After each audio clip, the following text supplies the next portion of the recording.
one, I'm in charge this week, and things will never be the same. Never be the same. Dan's all trying to hit record and he can't even find the record button, just like when I'm trying to hit record and I can't find the record button, and he's like, "Oh, this is so easy." No, it's not. Now look, it is so easy. There's a car going backwards on my street right now. That's fantastic. Well, I mean, that's Tacoma for you. I think they think they're in England. Excuse me, the United Kingdom. Driving backwards? That's normal? I don't think so. They drive on the wrong side of the street. Yeah. Well, yeah, but... I mean, they think it's the right side of the street, but I would say it's on the wrong side of the street. Driving backwards? Were they driving No, they weren't backwards? driving backwards. They were driving like forwards, but backwards. On the wrong way. Yeah. Well, that's fine. Almost like they'd had too much to drink. Well, that's a possibility. It is a possibility, actually. 5 o'clock somewhere. It's 5 o'clock here. Hey! 5:07 to be exact. Not that people need to know when we're recording, but we have jobs and stuff. So sometimes we have, all the time we have to record after we have jobs. The funny part is nobody knows if it's PM or AM. It's AM, everybody! Hey, we could do it at AM. You're up. No, we couldn't. I mean... Oh, yeah, you're at work already. I'm at work already. I'm not at work already. Because I'm a working guy. Wow. Well, we have a fantastic... lineup here? Oh my gosh. Yeah, we've got the premier Marvel villains, all of which I've heard of one, actually. Yeah? I feel like he just got murdered in some other comic book. If this was DC Comics, these would be perfect Suicide Squad fodder villains that get killed right away in the, Oh, definitely. Like breaching the island. Yeah, totally. They would. Yeah, what is this dude with he has, striped pants? I don't know. He just has, a gun. He seems a little underpowered compared to the rest of one guy just has a whip, so yeah. I mean, I know who they are, but I we'll find out once we get inside. Well, you know who they are because you're a Marvel fan, but I have no idea who these villains are. So tell me a little bit. Tell me a little bit about these villains. Okay, you got Stripey Pants Man with a gun. That's the Melter. You got where does he come from? He melts stuff, right? But where did he come from? Is he an Iron Man villain? Is he he's an Iron Man villain? He was Avenger villain? Is he Iron Man villain? He's hanging out with Cotton Eye Joe. That's where he came from. And then you got Whiplash, the guy with the whips, Iron Man villain, and the Blizzard. The Blizzard, he's the DK Blizzard. People say the Flash has lame villains. Yeah, they kind of look like Flash villains, actually. The Melter sort of looks like the top. You've got the Blizzard, who's definitely a Captain Cold ripoff. Oh yeah, and you've got I don't know what the Whiplash is a ripoff of, really bad concept art. Yeah, he's got a ponytail coming out of the top of his head. It's a look. It is a look. They you know what they look like? They look like jobbers. They all three of them look like jobbers. Already in the ring, the Melter, the Blizzard, and the Whiplash. Now coming from Grenoble in the French Alps, Andre the Giant. Right? They totally look like this is the third match. And Andre the Giant just stacks them up like cordwood and pins them all at the same time. Yeah, and then he's they're like, "Can you go one more round?" He's like, "Oh, I don't know, I'm kind of tired." And then they play the music, and all of a sudden he's like, "Oh, I gotta do it." I'm kind of tired. Well, this says the Invincible Iron Man number 123. The Melter, Blizzard, Whiplash together against the Armored Avenger. And when he dies, nobody knows. I just I think, the biggest problem with this issue is I don't believe these guys can kill Iron Man. Well, I mean, you got to also preface it too. It's on top of a roulette wheel. So it's where he'll stop, nobody knows. I mean, it's kind of. Is that the Red Skull on the. It looks like it, but I mean, that's what I was thinking. It's kind of cool. The Red Skull wasn't in the issue. No, but it's kind of neat. No, this cover is awesome, right? Yeah. These villains are lame as hell, but Bob Layton can make the lamest villains onto a really cool cover. It's a roulette wheel. I mean, not to make another DC comparison, but it sort of reminds me of a roulette appearance in DC Comics. Well, yeah, it makes sense for those of you that know that. Though she was always starting fight clubs, but this is a casino issue. So I do like how their faces are on the casino chips that you bet, and all of Tony's face and Bethany's face or Beth's face. Mm-hmm. And that's cool. It's so cool. The blizzard could have chilled it. No, that was lame. That made it worse. Yeah, I know. I brought it down. Not approved by the Comics Code Authority. That would be you. I am sorry, everybody. Brought it down. Well, we're gonna flip the page anyway after gushing. I mean, Bob Layton's amazing. Just full fact. It's true. If we don't gush over Bob Layton enough, we don't, because even Bob Layton, as we go to the first page with David Michelinie on writer and plot, and Bob Layton on finished art and plot, and we've got John Romita Jr. on pencil art. Your fave. Well, I mean, at least the faces aren't as elongated as they get in the future, because I think Bob Layton's probably amazing. But we do have a lot of Iron Man. We do have whoa. I am Iron Man. Yeah, is that it'd be playing the song in like half speed. Irv Wtanabe on letters, Bob Sharen on colors, Roger Stern, editor, I know who that is, and Jim Shooter, editor-in-chief, or ed-in-chief, which he's shortening editor, which I think he wouldn't let that sneak by him. That seems silly, but he's the ed-in-chief. He edited it. Oh, hey, the project I wanted to back just launched. Hey, how convenient. All right. Woo, woo. For those of you who don't know, totally interrupting our podcast live on the podcast here. I can now back Alpha Dogs issue number 4. Whoa! Hey, we read that on the podcast. We did read that on the podcast. So Alpha Dogs, a new issue. Excited. I'm pretty excited about backing Alpha Dogs number 4. We get to find out what happens to all our favorite dogs. Yeah, we do. We get to find out who let the dogs out. We do. Wow! All 3 Alpha Dogs covers coming right up for Dan. Here we go. That's rough. And we're pledging as we speak. All right. Dan's back in some Alpha Dogs. He's taking a bite out of that one. There we go. and it's done. So back to Iron Man. Anyway, but Alpha Dogs, when Alpha Dogs number 4 comes out, we'll add it to our review because... Sweet. It's a good book. Enjoyed it so far. Yeah. Well, I mean, so far, the series. Well, I'm sure. It's the end, so we're going to find out. I enjoyed the other ones we've read so far, so now I want to know what happens. Well, I will let you know when we know. Oh. Okay. But for now, we don't know what happens to our good friends in Alpha Dogs, but we do get to find out what happens to Iron Man. Okay. Oh, and so we get some angsty Iron Man. He's flying over the city, and he's all emotional about his pilgrimage into his past, blah, blah, blah. Yes. We've got 3 boxes that justify the fill-in issue from last issue. All right, here we go. Angsty Iron Man. Yeah, I did not reach out. I did not tweet Bob Layton to ask if that was an actual fill-in issue, but I really think it was a fill-in issue. Yeah. I bet it. It really feels like a fill-in issue. It feels like or file issue, right? File. That's what it'd be called, right? Oh, file issue. Yeah. Like they did the story. They had the art from Carmine, and I said Carmen last week. Mm-hmm. Oh my gosh, Carmine Infantino. Let me get it right for God's sake this week. I'm gonna have to. Full disclosure, everybody. I'm gonna have to edit myself saying and not be able to edit it. Listen to myself say his name wrong over and over and again, but that's okay. This week I got it right. But so sorry. Somebody's gonna call you out on it. I know. Somebody's gonna be furious. I'm sorry. I said it wrong. It's my bad. I realized it right after the show was over, but I'm correcting it now. We're really good. Okay. It's good. Well, Iron Man is flying, and one of his boots quits working. That's how. No.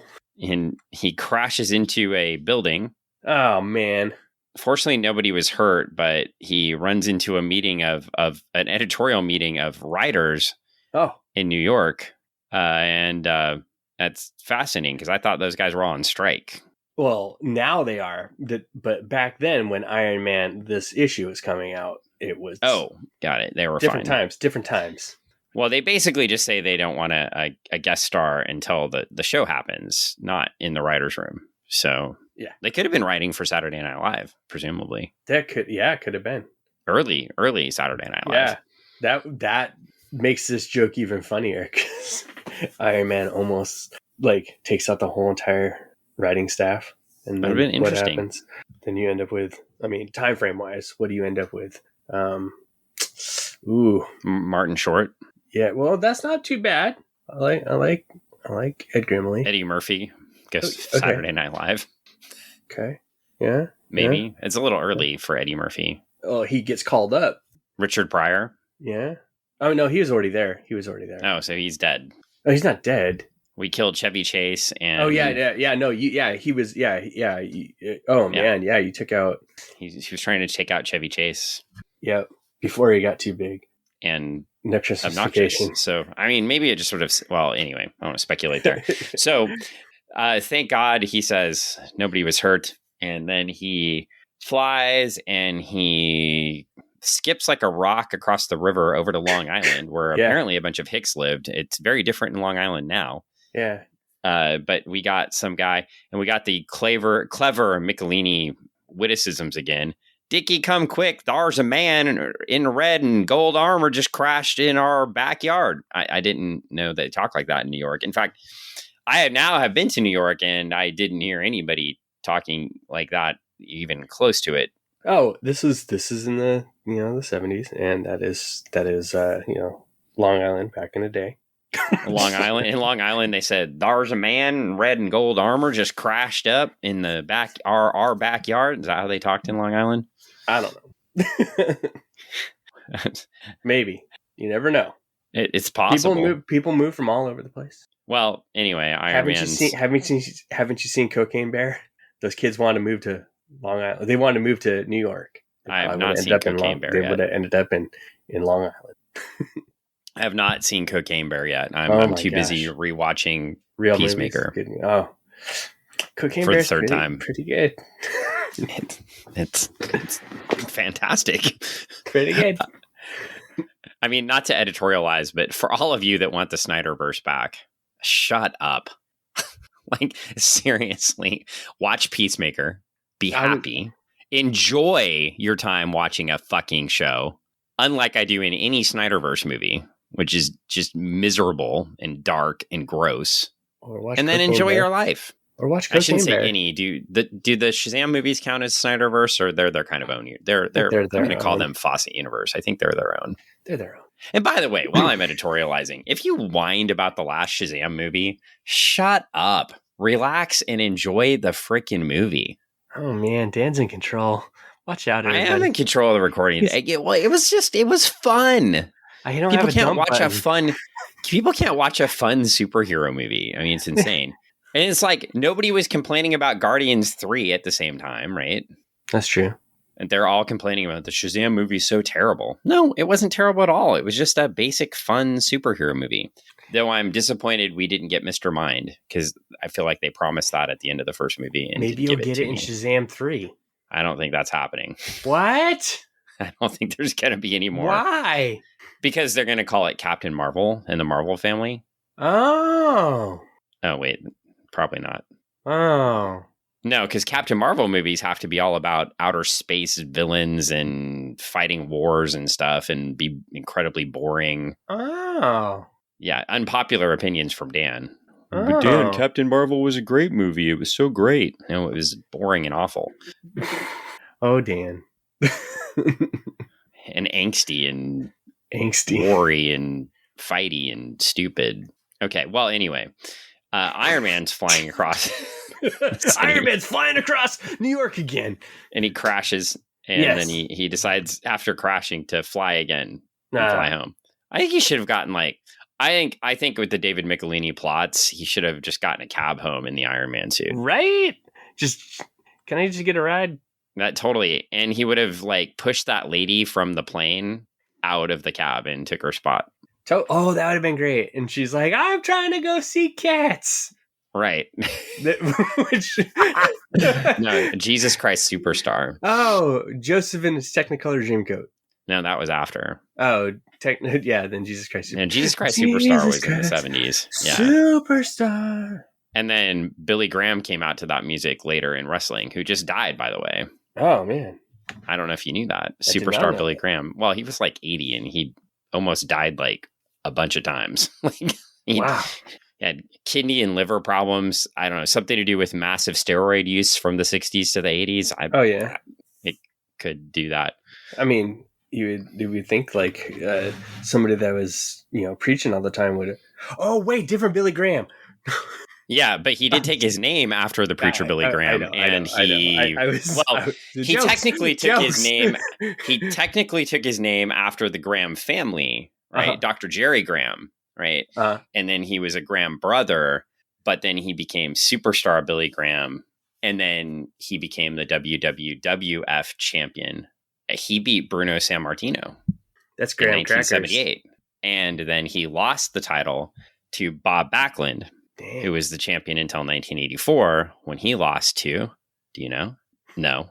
He did not lose to Hulk Hogan because WWE/WWF or WWF/WWF always had a babyface lose to a heel. They never had a heel babyface match. So they never babyface. So Bruno had to lose to Billy Graham, and then Billy Graham had the title for like about a year, and then he lost to Bob Backlund, and then Bob Backlund lost to the Iron Sheik. And then the Iron Sheik lost to Hulk Hogan. That was their formula back then. I was one wrestler off. Oh, well, that's a pretty big important one, though, because that made like the Iron Sheik's whole persona. You don't have Sheiky on Twitter if he doesn't have the title. I was basically a year off. I put him in the camel crutch and I broke his back. Let's see. Oh, yeah.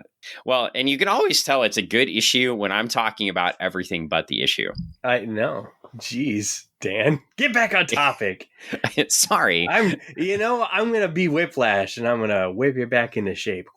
Yeah, I could tell you how interesting this issue was to me, based on the topics I'm talking about. But we do need to talk about it because it does actually eventually sort of push the Demon in a Bottle storyline through. Yes. So we'll get there in a second.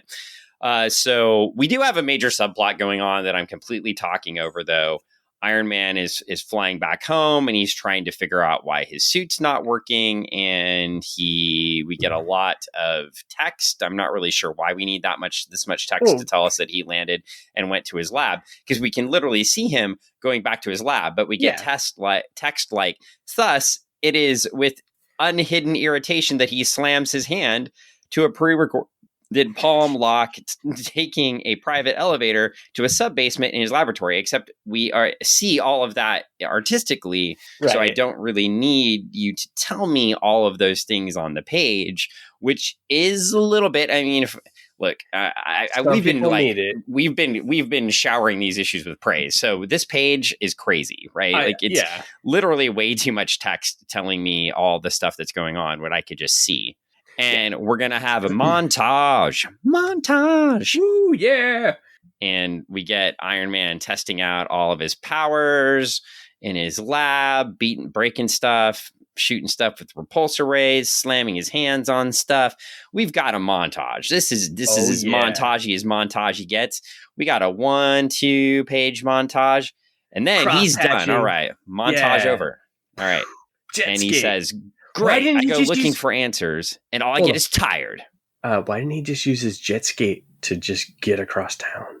I don't know. He's back, and now we get Beth back, and we have my favorite character, Mrs. Arbogast is back. Yes, yay!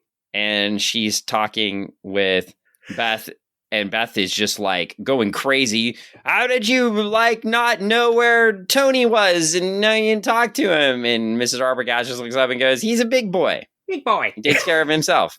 He doesn't seem worried. And then Tony walks in and I haven't commented. I know it's blue, but you can't really make a black suit, right? In the coloring, right? It would not work. Right. So this is probably black, right? This suit this turtleneck he's wearing? I don't know. Maybe. Does it look like another CEO we mentioned last time? Oh yeah, kind of, sort of. Now we know, like Steve Jobs seriously got his fucking outfits from Iron Man comic books. He's like, oh man, I want to be Tony Stark. He does look. I mean, no mustache, obviously, right? Yeah, but the clothing. yeah. I mean, the exact monochrome. I just pull this out of my closet every day. Yeah. Boom! I'm at work. We've got him. Got him. I bet there's got to be an interview somewhere that mentions this. Like, this is fantastic. I wouldn't doubt it. Well, we've got some. I don't know. This annoys me a little bit. He just like grabs Beth and like pulls her to his office. Yeah, because he's gross. I mean, these are honestly all the reasons I always hated Iron Man. It's just like this. He's just gross. Yeah, he's ugh. Like, it just makes you dirty. You feel dirty reading about this guy, right? And then he's supposed to be a hero. Yeah, he's supposed to be a hero, but he's totally just a Chad. Well, they get into his penthouse, and Bethany comes in, and there Tony's pouring himself a Scotch and Amaretto. Sounds good. He says, "Do you want to drink Amaretto and Scotch? ? Good stuff." I'm like, if it's good stuff, you're not mixing Amaretto with it, right? Like, why are you mixing Amaretto with your good Scotch? That seems stupid. Have you tried it? I think you only use that to drink it faster.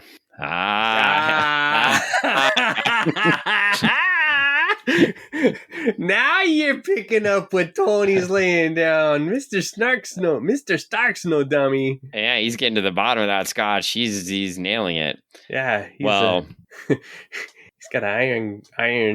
He doesn't have an iron liver.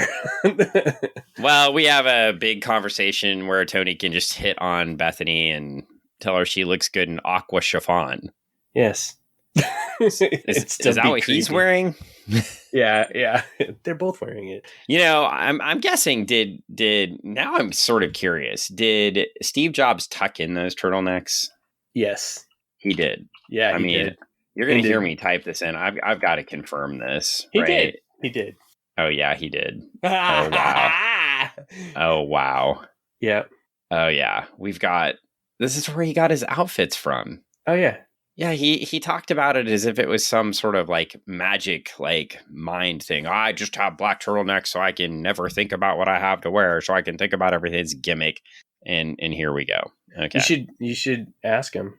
That's mean. You know, not that. So I asked a friend the other day, and those of you that aren't from the Pacific Northwest don't know anything about this, but I asked a friend if their husband was still listening to Dory Monson all the time and spewing his hate, and she was like, he's dead. And I was like, oh, my bad. I mean, you can Ouija board. Like, is he really dead? Yeah, he is dead. He died. Steve Jobs? No, Dory Monson. Dory Monson. He died like January 1st. Yeah. Yeah, the conservative radio host from the mean streets of Ballard. Yeah, what an asshole.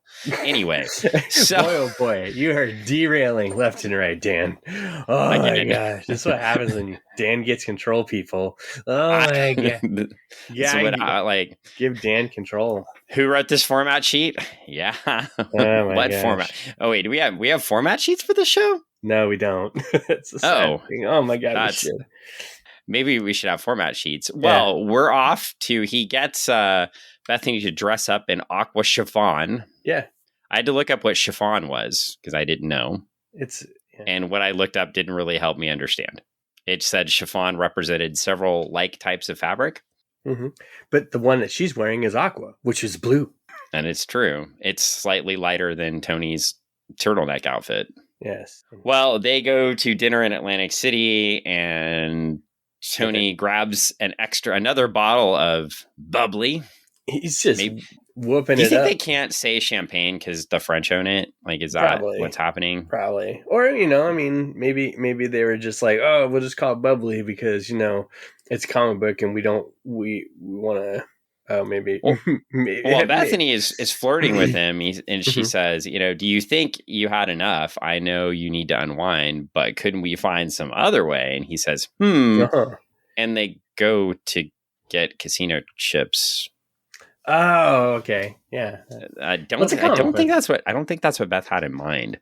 She, based on her body language, Right. Yeah, she seemed to have something else in mind. Maybe. Yeah. Well, anyway, then we go through another comedic scene where Tony can't get any casino chips. No, why not? Well, there's some thoughts on this. Remember at the beginning of the issue, I maybe skipped over this because I actually screwed up and foreshadowed the story, but he mentions that Shield's trying to buy his company. Oh, that's right. Yeah, he has so no maybe he didn't. I was trying to gloss over that since I don't want to ruin the rest of the story again. He's but penniless. Maybe he is penniless and we just don't know. He's going to go rob a casino? Yeah, I don't know. Maybe he's drinking all of his profits. He's drinking all his profits. He's depressed and sad. I mean, these are logical jumps. Well, we get some frozen security guards. Oh no, it is in Ocean's 11, and we find out it's the Blizzard because he says for such is the fate of all who would oppose the Blizzard. Well, it's not the Blizzard; it's just Blizzard. And then we get, hey, don't forget the Melter and Whiplash. So the Melter. I've never heard of a character called the Melter before. Have you? These melting powers are interesting. We may have utilized a name that was similar only because it's in this one book. So you weren't cataloging Iron Man villains when you named the Melter? It's no, we knew. Like it was a single appearance, maybe it's a one-off appearance or two-off appearance. Well, we could confirm that in just a second. But the Melter what I will say, literally only in Iron Man and only in like a couple. Like I think it's like in this issue and the next one, and then until the Melter shows up in a movie, does not show up in a movie. How do you know? Like it's not going to happen. Stranger things have happened. Okay, so. Do you know the Melter's real name? Because I don't think it's in this issue. No. It's Bruno Horgan. Bruno Mars. And yeah, he has an unnamed ex-wife, apparently. And he was affiliated with the Masters of Evil. So my guess is he made more than one appearance. Masters of Evil is in the next I'm book. just saying that's a big deal. Being in the Masters of Evil, being in the Masters of Evil is sort of like being in the Avengers. I think every shitty villain gets a chance, right? Maybe. Well, that's how he's affiliated with Whiplash and Blizzard. Well, that's fair, but Blizzard seems like he has cool powers. The Melter was so unknown that Bob Layton didn't even get him right on the cover. Like on the cover, Bob Layton tries him with a gun, and in here he's shooting a big red ray out of his chest. Yeah. So he has repulsor rays from his chest. So he decided to fight Iron Man with his own. Yeah. Now, how's that going to go? So how many issues did you see the Melter was in? Well, I was on the shitty Marvel site, so I'm going to have to go to a different site. So give me a second. I'm changing search options. People want to know, Dan. Well, I'll get to that, but why don't you fill us in about the Whiplash? Okay, where does this guy come from again? This guy, I mean, like, if you don't know, then you don't know. The Whiplash. Like, he seems to have an outfit that is not built for fighting. He's got, like, this cape thing. He's got a mask with his hair sticking out, and then he's got some more stuff going on around his pants. All I know is he hates Iron Man with a passion. Well, apparently he does, but he likes money from casinos more because none of these guys thought Iron Man was going to be here. So they are definitely not here to fight Iron Man. They are not here to fight Iron Man. We're going to find that out in just a second as we turn the page. So as they're tearing up the casino, we get, hey, I foreshadowed something because I'm amazing. Tony runs off, by the way. He's hanging out with Beth and he grabs his briefcase and he runs away. And because we know he has to go become Iron Man, and it's tedious that people don't know he's Tony Stark. I was thinking about that. I was reading this. I was like, I get everybody had to have a secret identity at the time, but at this point, if I had Bob Layton here, another question I'd probably ask is, was it time just to like reveal Tony Stark's identity to the public? Can't they just know that he's Iron Man? Because it seems like they work hard on this in the story, and it would just be easier, like if Beth just knew, right? Right. But anyway, we find our friend from the airplane. She's playing slots. You wouldn't think that she'd be in Atlantic City. Well, based on her appearance in the airplane, I kind of did actually. Oh, you did? Okay. I did. I mean, I wouldn't have known, but this does seem sort of like the perfect appearance for her. Yeah. The Melter, by the way, his first appearance was in Tales of Suspense number 47 in 1963. So he is an early Iron Man villain. Okay. And his death was in October of 1985 in Avengers 263. I have no idea how he died, and I don't really care. But we do find out he's in Hammer's army, which is what we're reading about right now. So I'm not going to get into that. How many appearances? He has 30 referenced appearances. No. This says 46 appearances of Bruno Horgan in Earth 616. Interesting. And it says there are 13 minor appearances as well. So I believe this guy was around a little bit more than you thought he was. And maybe you should apologize. I was taking Travis's word for it. maybe you should apologize to Mr. Bruno for stealing his gimmick. One, he was in Avengers. He was in Fantastic Four. He was in Tales of Suspense. He was in Iron Man, so Iron Man villain. Yeah. And here you go. He was in JLA Avengers. What? I don't remember him in JLA Avengers. I'm gonna have to reread that. Oh wait, I have it right over here. We may even review that sometime soon. But Dan, I must say, did not steal his gimmick or anything like that, because he was in Secret Avengers. Two different methods of deployment of powers, and two different powers altogether. One is the ability to like blast stuff with a repulsor ray, and the other is to change matter. So two different things. Well, what I will say is his pinnacle appearance was probably in the much ballyhooed Exo Man of War Iron Man in Heavy Metal crossover. Oh, that's a really good one. In 1996, written by Fabian Nicienza. And when I say much ballyhooed, I hope you can hear the sarcasm dripping from me at this moment. That's a really good one. That story was terrible. We should read that. Nope. People, if you think we should, let us know, because we're not doing it anyway. I mean, Dan might be in control of the episode. When I get around to US 1, we're getting to that. It's just not happening. Like when we read Karate Kid. We're not reading Karate Kid. Most of the Karate Kid, the first issue and the last issue were written by Paul Levitz, but I believe all of the middle issues were written by David Michelinie. So if people want us to read Karate Kid US 1 or Exo Man of War, let us know. They don't even know who Karate Kid is. I mean, Karate Kid died in 1984, and then Keith Giffen killed him 3 or 4 more different times. Oh, yeah. I mean, like every Legion relaunch, he kills Karate Kid. Like it's just a thing. People might want us to read it. Do you know who created Karate Kid? Mr. Miyagi? No, not that Karate Kid. Oh. The comic book one. Who? The editor-in-chief of Marvel Comics during this time. Jim Shooter? One Jim Sharpshooter. Yeah. Jim Sharpshooter. That's you know what? You can't make fun of me for saying his shitty name. What? Who, Sharpshooter? Like, I'm just saying his name, and you're like, I'm making fun of Dan. Oh, he says his name. Like, it's his name. It's not my fault he has a stupid name. I didn't make fun of you. I made fun of his name. Boy, someone's a little. So he's a little sensitive today? That's probably fair. Oh, someone is sensitive? Oh. Sorry, buddy. Sensitive. Well, hopefully this is more entertaining than this comic book. Okay, so we get our old friend from the airplane, and what happens next?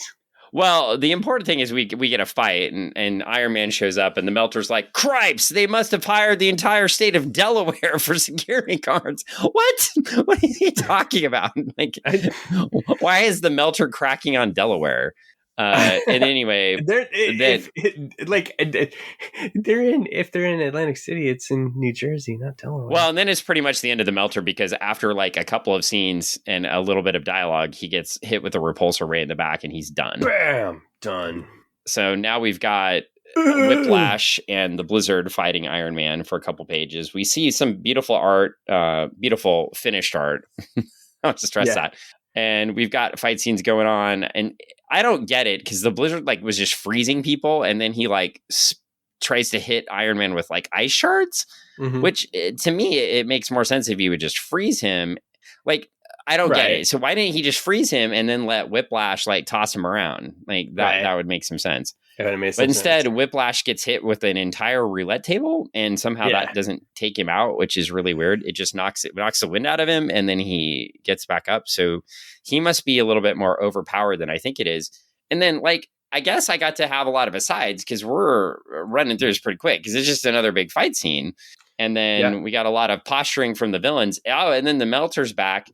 And the Melter's hitting Iron Man at the same time that the Blizzard is hitting Iron Man. And here comes back again the whip. And we get the next issue. The shattering conclusion, don't miss Pieces of Hate. The title ripped off from Pieces of 8, the Styx album. Oh, man. Because this is what's happening right now. Like, that's awesome. This issue was so bad, we're riffing Styx. The best band. Oh, I mean, it's a good album. I mean, Styx is, when you think about it, oh man, why can't it? Oh no, well, we made fun of Styx last week. I don't think we should make fun of Styx again. Okay. I mean, that's just wrong. Styx is awesome. I said they were pretty. I don't even remember what I said last week. Just that it was pretty generic. But you called them. I mean, they could be riffing on the Spanish dollar, the actual Pieces of 8. But Pieces of 8. Since the Styx album was out, then I mean, it makes the most sense.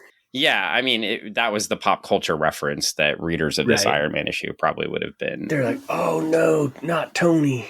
Well, anyway, yeah. Well, I mean, Blue Collar Man was on that album, so that's a great song. If only Rhodey was there to help out, Iron Man wouldn't have got beat up.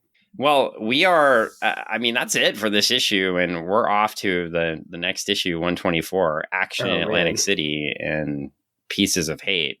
That's fast. Do we dare tackle this thing? No, I don't think we got time for it. Are you sure? Because, I mean, it's a lot of fight scenes. Yeah, but I don't think then we progress the plot. So, actually, I do. It is interesting, I will say, reading comics again, and this is what I will get serious on for a second. I don't know, serious. Oh, let's get serious, Greg. I don't even mean it. You're going to get serious. What is wrong with me today? Well, I'm going to be serious for a minute about this stuff. I don't mean serious. I do think I know this was a story arc, but it is sort of fun to read these stories before we've mentioned this before, but read these stories before graphic novels were a thing, where they can kind of sort of continue this plot and they can prep you for the next issue, but the whole issue doesn't have to be a fight scene with these 4 characters. Right.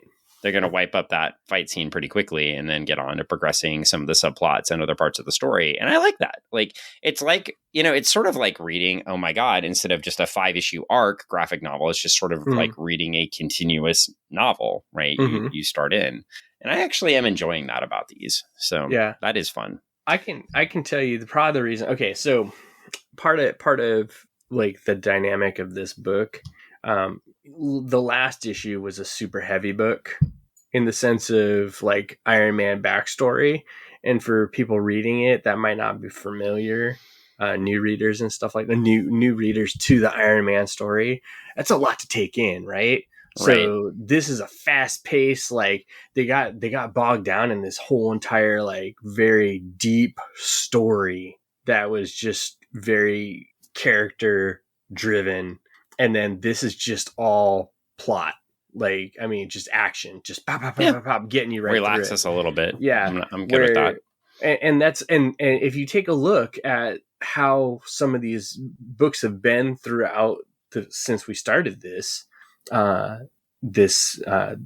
story arc, it has been a little, almost a little give and take on each one of the issues has had that type of build, right? So one issue is very plot driven. One is very action, or one is very character driven. One is very plot or action. Yeah, that's fair. And I think we did get a little bit of movement in the plot too.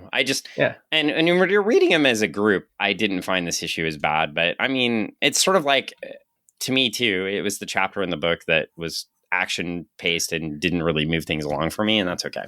I think it makes you when you've got a whole bunch of these in a row, you read this issue and you're like, give me that next one. And if I was a kid and only had this one, I would be just foaming at the mouth. Like, when is the next issue going to be on the spinner rack? Right. I want to see what happens to Iron Man. I gotta know, how does he get out of this? How does Tony get out of this? Except I will say, I don't know. As a kid, I might have. As a kid, I may have. I think you're probably right. But at the same time, I was reading this and I was like, I don't think these three guys can beat Iron Man. I don't know, man. They seem like pretty lame villains to beat Iron Man. I mean, we're not even getting, like, admittedly, at the end of this issue, we're not even getting cracks in the suit or him even commenting that he's going to lose, right? That's true. They just think he got him. It wasn't like when he got thrown in the water with Namor. Mm-hmm, mm-hmm. Yeah, it's just like the power's out. He's sinking. Namor's super strong. Can Iron Man survive? And this time it was like, yeah, he's getting hit with some rays and shit. He's fighting these three dudes, these three toughs, and they're working him, but they're not working him over. Right. And it's like, I mean, well, you gotta admit, I mean, he's fighting like three jobbers. He's got literally one dude that just fell out of a ring, Whiplash. I mean, look at him. Well, this is kind of like, to me, like, Andre the Giant, like, tripped and fell. They do that spot where Andre the Giant would fall into the ropes and his arms would get trapped by the ropes. That's kind of like what this is to me. Oh yeah. There's still no point when I thought Andre the Giant was actually going to lose. I mean, until Hulk Hogan picked him up for that body slam, brother. No! The Pontiac Silverdome. How could he do it? How could he lift him up, brother? Nobody believed that he could, and he did. Well, it's because he stole his gimmick from Superstar Billy Graham. Oh. And that's how he got the power, brother. Oh, man. So, it's good. It's crazy. And if y'all listeners don't believe that he stole his gimmick from Superstar Billy Graham, go look up 70s Superstar Billy Graham and then look up Hulk Hogan. And yeah. Well, I'm not saying Hulk Hogan didn't do it better. I'm just saying Hulk Hogan's gimmick is a straight rip off of Billy Graham. But I you know what? I'm getting lost in wrestling again. No. Well, the irony that you're doing all that. Like, Hulk Hogan did do a whole video where he, like, there was a whole, like, interview where he was like, Billy Graham was his idol, and that's why he got into wrestling. Brother. So I mean, like, it was like, sometimes you watch something that just speaks to you, or somebody, a performer, or an athlete that just like gets you, into the right space or whatever. And that was Billy Graham for him. And obviously enough so that he took his moves. Yeah. Well, there we go. So we got some wrestling talk. We got some Iron Man talk. We got some advancement of the story. And we even got some alcohol in this one, which means that drunken Iron Man's out fighting in the casino. Oh my gosh. Think about that. That's probably why he's not doing so good against these three guys. Yeah, you think that maybe that has something to do with it? He's drinking the bubbly, Scotch and Amaretto. Yeah, so, well, there you go. Well, so maybe he could lose because he was drinking. He's like, hey, yeah, Blizzard, give me some more ice with my Scotch and Amaretto. That's why Blizzard shot the ice crystal. That makes more sense now. Instead of freezing Iron Man, he shot him with ice crystals. I need a little ice in my drink, buddy. Right, and that way he won't fight him because he's too distracted by it. Yeah, that makes sense. Yeah, exactly. Right. So he's like, just give me that, and then and then he's like, hey, yeah, Melcher, I got him now. I'm gonna chill down. I need a hot toddy. Heat it up like a microwave. Well, that's what he'd sound like if he lived in Long Island. He went there, so I mean, and then he's got nothing for Whiplash because he doesn't care. Wrap it up. All right. Sorry. Well, I mean, this dialogue is fantastic, but I think it's probably time to wrap this one up. So, now you want to wrap it up, Dan? I mean, when you're doing drunk Tony Stark, too much. Yeah, Yeah, maybe. I mean, I don't know. We can let our one listener, talk. I mean, is the wrestling talk more boring, or is the this? But you brought it up with the jobbers at the beginning, so I think that's the tie-in. Well, anyway, we're done with 123. It's over. Iron Man is at the mercy of the Blizzard, Whiplash, and the Melter. Ooh. And we don't know what's going to happen next, brother. No. And so until next time when you get to find out. Stay tuned. Do you have anything to plug right now? I got nothing. Okay. Brother. You got nothing, brother? All right. Well, that's easy. Not even the Retro Emporium on Main Street. Come on down to the Retro Emporium. Oh, yeah. Okay. Hold on. Hey, hold on. Squatcho Man. Are you around? On? I'm trying to get Squatcho Man in here. Squatcho Man. Is he just hanging out at the house? Is he living in the basement? What do you want? Oh my God. Oh, yeah. You want me to talk about the Retro Emporium? Oh, yeah. I could talk about that all day. Are you still in Kent, Washington? Yeah. Are you still the employee of the month? Oh, you know it. I'm the cream of the crop. And someone asked if I was going to show up this weekend, and I said I only work once, maybe twice a year. Well, but that makes me number one. Well, Squatcho Man, where is the Retro Emporium located, and what do you sell there? 328th West Meeker Street, Kent, Washington. Just south of Seattle or north of Tacoma, right smack dab in the middle. We're number one in your heart. All right. Well, thanks, Squatcho Man. If you could get Greg back, that'd be fantastic. Hold on a second. I got one more thing to tell you. Okay. If you want something really cool, we might have it. I don't know what that thing is that you're looking for, but the Retro Emporium, it might have it. Like a Superstar Billy Graham action figure? We might have it. How about a Bruno Sammartino action figure? I know we don't got that. I know we have my old brother, Hulk Hogan. How about a Ricky the Dragon Steamboat action figure beating you at WrestleMania? I got him on a poster next to me. Is that okay? I'm giving a stink eye. Really? It's amazing how you could just never take him out, Actually, it wasn't really me. That was the Macho Man. I am the Squatcho Man. Well, how did you fare against the Melter? The Melter? Yeah. I can't tell you trade secrets. All right. Well, but what I can tell you, hopefully you fared better than Iron Man, and come it didn't on singe down to the Retro Emporium, because I'm not done talking. It didn't singe your fur. Didn't singe my fur. That's the Melter. Right. Hey, thanks a lot, Squatcho Man.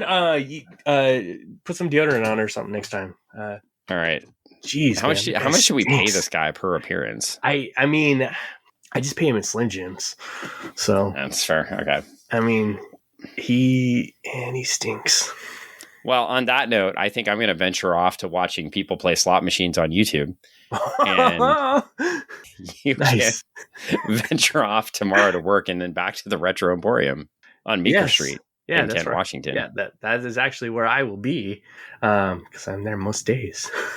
Well, that does nights and mornings and in your house. And weekends. I'm there all the time. It is my life. Except when Squatcho Man is there. Yeah. No one can ever find you. Yeah. I'm usually in the bathroom. He's freeing you up to do some writing and stuff, right? Yeah, exactly. That's what's going on. Exactly. So, that makes sense. Whoa. All right. Well, till next time. Okay. That's next time. Thanks for joining us on Funny Book Forensics. This is Dan, and that's Greg. I'm Greg. I think. Yeah, good. I'm not the Squatcho Man, with a guest appearance by the Squatcho Man. And, we spent 52 minutes talking about not our favorite issue of Iron Man, but one that progressed the story, and we'll see you next time. Bye.